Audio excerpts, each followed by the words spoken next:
सभी YouTube family को जय श्री राम। बहुत ही प्यारा निर्गुण भजन आप लोग सुनिए, कैसा लगे अपनी राय कमेंट बॉक्स में जरूर बताना। कठिन बदरी सैया मांगई गवनवा, कठिन बदरी सैया मांगई गवनवा, बिकट बदरी सैया मांगई गवनवा।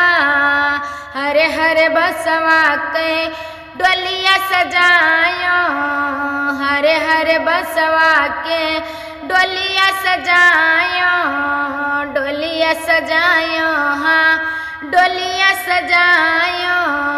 वहाँ पर ओढ़ायो सफेद चुनरी सैया मांगई गवनवा, बिकट बदरी सैया मांगई गवनवा। चारि जनिया मिली डोलिया उठावे, चारि जनिया मिली डोलिया उठावे, डोलिया उठावे, हाँ डोलिया उठावे। जाके पहुँच गए मरघटी गली सैया मांगई गवनवा, बिकट बदरी सैया मांगई गवनवा। कहत कबीर सुनो भाई साधो, कहत कबीर सुनो भाई साधो, सुनो भाई साधो, हाँ सुनो भाई साधो।